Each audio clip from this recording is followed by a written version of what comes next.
రుచికరమైన కొబ్బరి లడ్డూలు లేదా కొబ్బరి బిళ్ళలను ఎలా చేయాలో చూద్దాము. ఒక లేత కొబ్బరికాయని తీసుకున్నాను. మిక్సీ జార్లో వేసుకొని ఇలా గ్రైండ్ చేసుకోవాలి. కొబ్బరి తురుమునంతా ఒక బౌల్లో వేసుకొని కొలుచుకోవాలి. తర్వాత ఒక ప్యాన్ పెట్టుకొని దాంట్లో 1 స్పూన్ దాకా మన ఇంట్లో చేసుకున్న నెయ్యి వేసుకోవాలి. నెయ్యి ఫ్రెష్గా ఉంటేనే కొబ్బరి లడ్డూలు కొబ్బరి బిళ్ళల టేస్ట్ అయితే చాలా బాగుంటుంది. 1 కప్పు కొబ్బరి తురుముకి 1 కప్పు బెల్లాన్ని తీసుకుంటున్నాను. అప్పుడే టేస్ట్గా ఉంటుంది.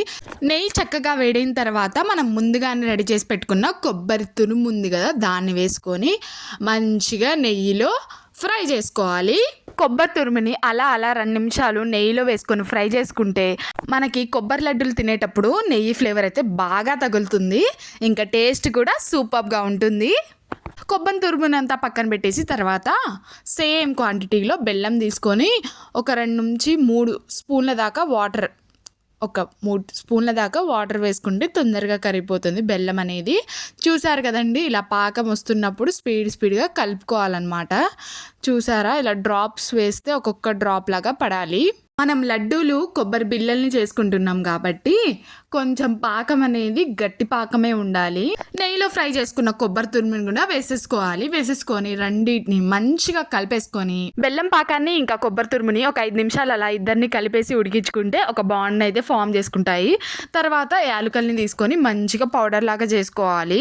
యాలకుల పౌడర్ కూడా వేసేసుకొని వాటితో కూడా మంచి ఫ్లేవర్ వస్తుంది. ఇంకా కలిపేసుకోవాలి దాన్ని కూడా మంచిగా. ఇంకా మనకు నచ్చినన్ని డ్రై ఫ్రూట్స్, ఏమేమి డ్రై ఫ్రూట్స్ మనకి ఇష్టమో అవన్నీ వేసేసుకొని ఒక్కసారి మంచిగా కలిపేసుకోవాలి. ఆల్మండ్స్, క్యాషు, పిస్తా ఇంకా కిస్మిస్ అన్నీ వేసేసుకొని మంచిగా కలిపేసుకోవాలి.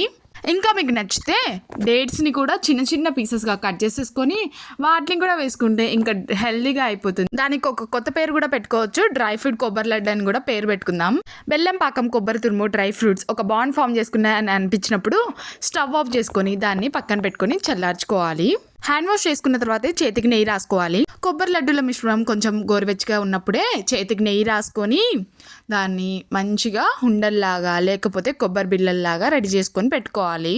అలా మనం ముందుగానే రెడీ చేసుకున్న కొబ్బరి మిశ్రమం మొత్తాన్ని కొబ్బరి బిళ్ళలు, కొబ్బరి ఉండల్లాగా రెడీ చేసుకొని పెట్టుకొని మంచిగా ఒక సర్వింగ్ బౌల్లో నీట్గా అరేంజ్ చేసుకోవాలి. సర్వింగ్ బౌల్ ఎందుకు, షోయింగ్గా అనుకుంటున్నారా? కాదు, మన కళ్ళకి సాటిస్ఫాక్షన్ కోసం సర్వింగ్ బౌల్లో నీట్గా పెట్టుకున్నాం అనుకోండి, పైన అలా కొంచెం కొబ్బరి తురుము వేసుకుంటే ఇంకా నీట్గా కనిపిస్తుంది. కొబ్బరి లడ్డూలు టేస్ట్ అయితే సూపర్గా ఉన్నాయి. ఛానల్ని సబ్స్క్రైబ్ చేసుకోండి.